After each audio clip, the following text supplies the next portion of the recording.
Lifted to right. Schneemann backpedals, and it's over his head. Might have gotten his glove. Extra bases for Isbel. Trying for third. Here's the relay. Ramirez is tagged. Safe. There's the spark. Punch down the line. Base hit Garcia. This game is tied at 1. And Michael Garcia's got extra bases. Now he wants 3. Jimenez is relay. Not in time. RBI triple. Michael Garcia. Pasquantino gets the job done. Into right center. Freeman makes the catch.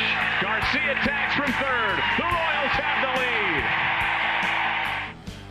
What a Thursday night it was. The Kansas City Royals open up a 4-game set against the American League leading Cleveland Guardians. And man, oh man, it was probably the most exciting 2-1 win that I can think of. Let's talk about it. Welcome to the Royals Recap. My name is Jacob Milham. I am one half of the Royals Rundown podcast. Thank you so much for joining me tonight. If you want to know more about the Royals or just interact with more Royals fans, the best place to do that is over at RoyalsReview.com. Game notes, game threads, news, analysis, everything you need and more to fuel your Royals fandom. Now, most Royals fans out there, they're saying the appropriate words. They're saying, hey, hey, hey, hey. And I would echo that on most nights. But I do feel this is a little more weight behind Thursday night's win. I'm going to go back, and some of you may know this. Mitch Holthus, the voice of the Chiefs. Once upon a time, he was the voice of the Wildcats. And for many, many years after a monumental Kansas State victory, he would say it was a big, big, big, big Wildcat victory. And that's kind of how tonight feels. It feels like a big, big, big, big Royals victory in front of a pretty good crowd for a weeknight in Kauffman Stadium. 23,340 strong in the stands, and it felt like a playoff game. It felt like there was a lot on the line because there was. There really, really was. The month of June has not been kind to the Royals. And when you have the Cleveland Guardians coming into town with their 51-27 record, that's pretty daunting for these Royals. But a lot of things went right for the Royals and a lot of things went wrong. This umpire crew, cover your ears, children. This umpire crew was dog shit tonight, okay? It was bad. It was awful, and it affected both teams. It really did. I don't know if it affected them both equally, but Michael Waka was finally getting some calls there towards the end of the game. The relievers were getting some calls. It was going both ways. The biggest thing that exemplified that feeling was manager Mac Bochero getting ejected by Tripp Gibson for arguing the out call at third base in the bottom of the 5th inning. That was his 5th career managerial ejection and 2nd this season. I don't know what else Nick Lofton could have done there. I don't think there was anything else. He made the best baseball move that he could have with Jose Ramirez blocking the path to third base. Well, what else is he supposed to do? Is he supposed to truck him? Or are we going to go back to the 1980s where that's the expected play? No, we're over here talking about player safety. But a guy can't make a deviation 3-4 feet without getting an out call. Absolute travesty, absolutely terrible call. Thankfully, it was not a call that we're going to go back on and say, what if? Would the Royals have won if he wasn't out there? Because the Royals won. That's what matters. They've won 3 of their last 4 games, back-to-back victories for the first time since June 6th through the 8th. And they are now 3-1 on this homestand. 28 wins at home this season, the 2nd most wins among any MLB team, only trailing my honey's beloved Philadelphia Phillies and their 31 wins at home. Oh man, there's so many stars tonight. You're going to hear from Sam Long. You're going to hear from Kyle Isbel later on in the show. But Michael Wacha, what a great gutty start. It was not pretty by any stretch. He gave up 7 hits in 5 1/3.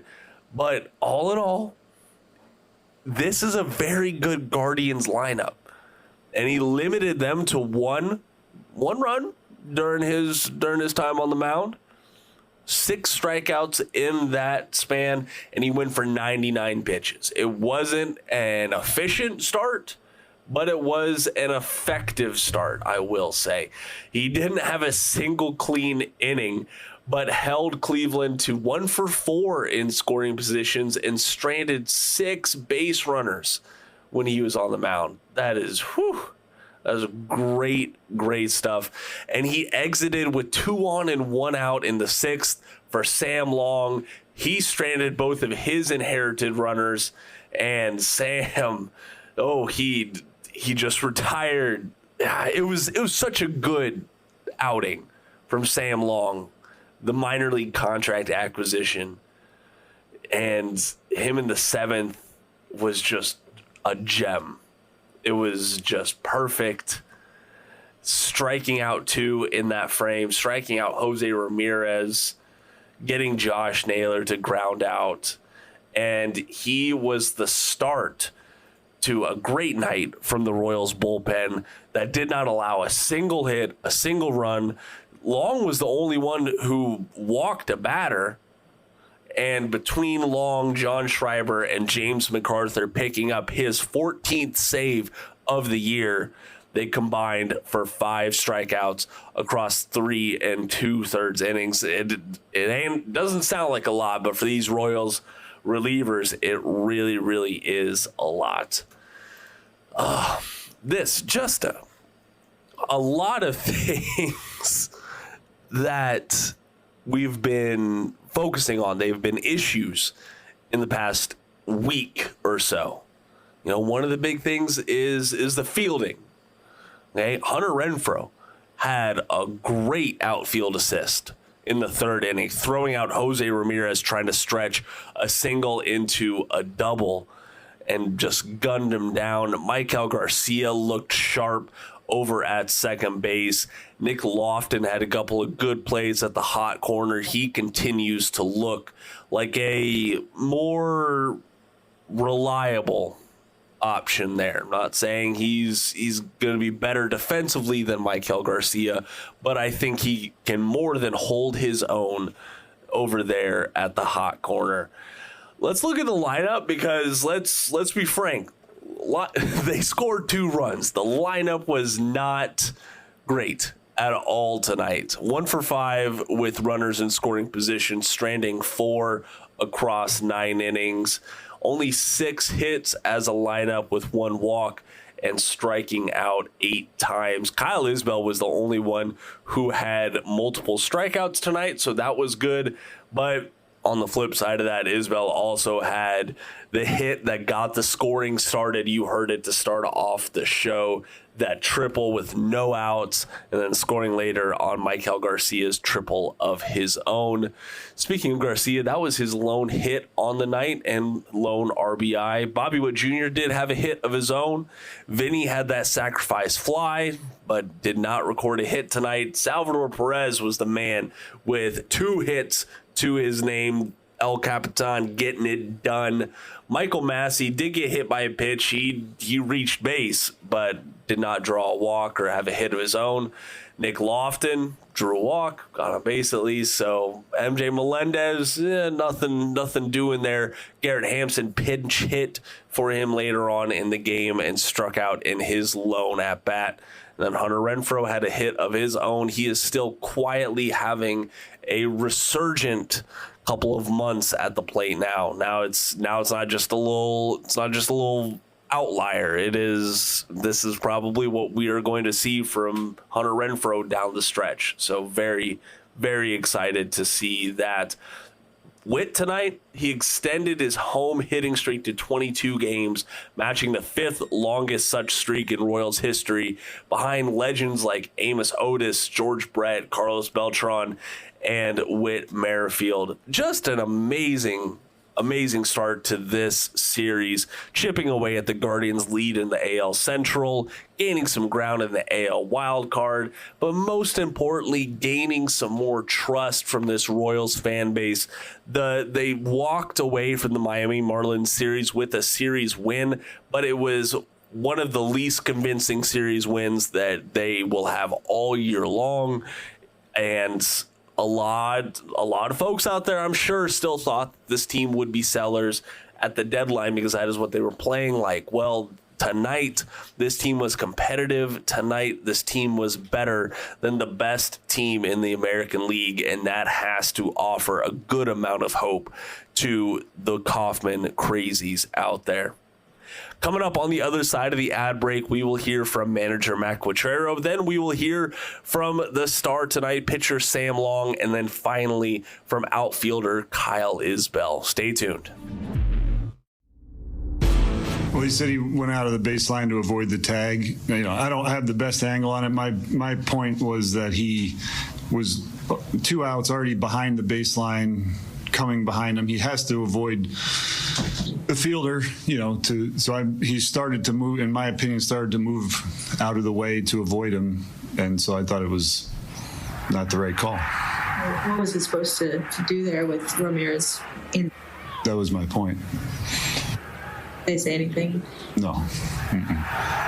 Just for Sam Long to come in that moment and then add another inning on, how massive was it for you guys and for him to be able to get that? Yeah, I mean, that's the spot in the game that turns it around. I mean, these guys are extremely hard to strike out, and he came in and struck out 4, maybe 5, 4.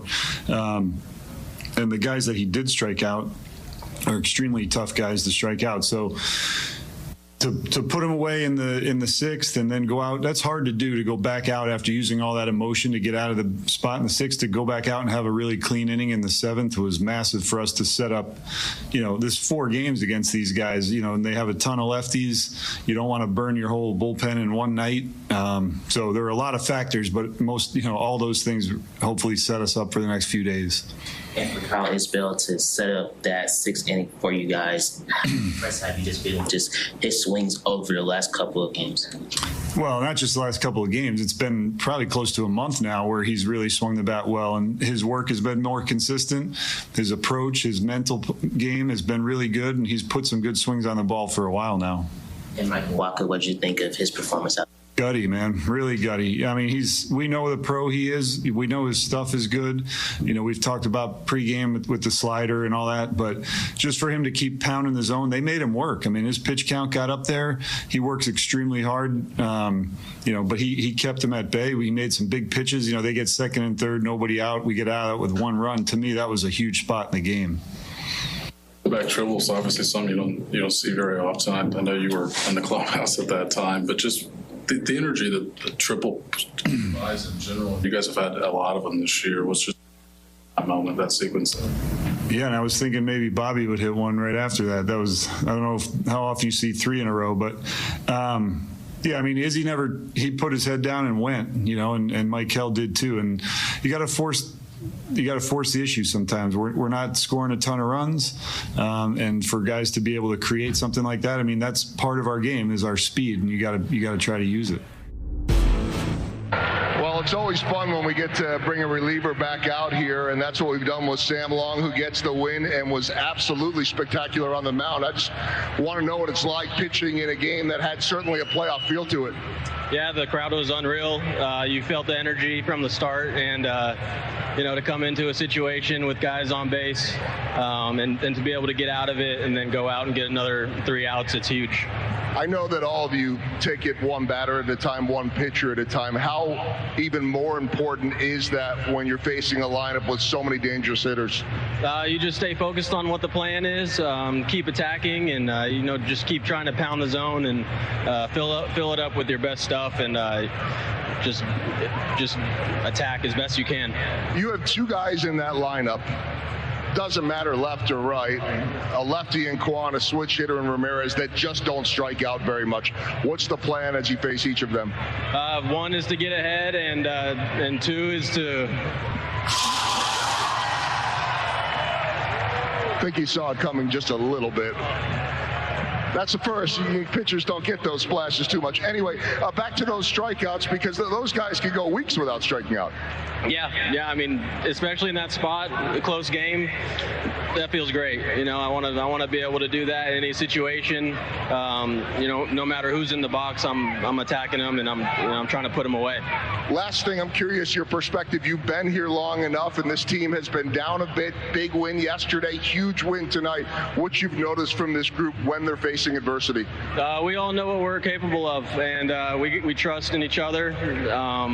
Everyone has each other's backs, and to keep it rolling, and no matter going good or bad, to keep pounding. And it's a long year, so we're gonna have ups and downs, but we're gonna keep attacking and competing our butt off.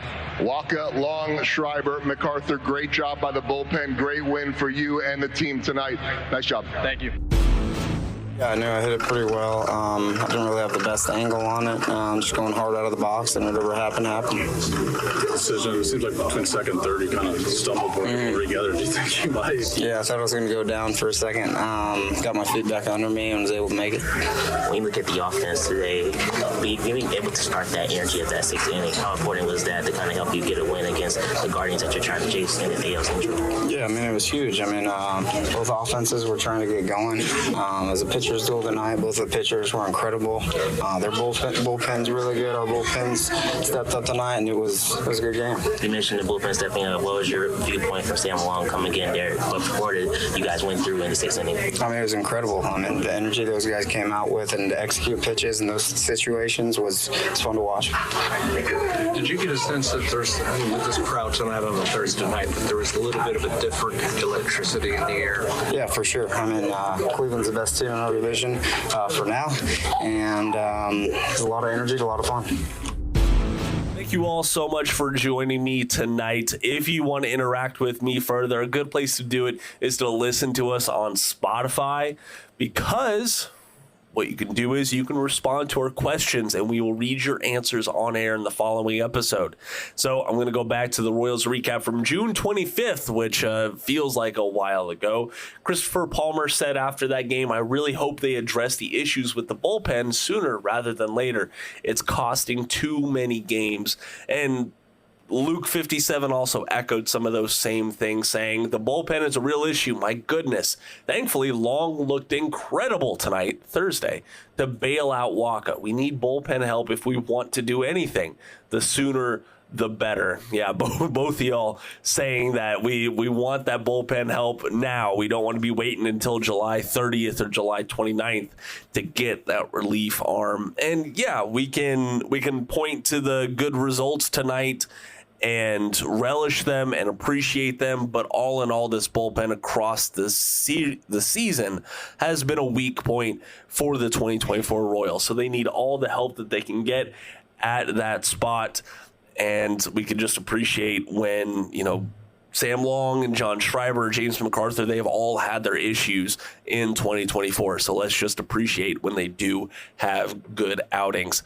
I'm going to go ahead and get on out of here. If you want to know more about tonight's game, go check out royalsreview.com for the game recap, and then make sure to join them for the game thread on Friday night as the Royals look to secure at least a series split against the visiting Cleveland Guardians. It's going to be Alec Marsh on the mound facing off against Tristan McKenzie, a couple of number 5 starters. So that should be interesting to see how that shakes out between these two. Hopefully it's a good offensive game from the Royals. I have a feeling they're going to score 5 or more runs. All right. Once again, my name is Jacob Milham. Thank you for joining me tonight. And until next time, go Royals.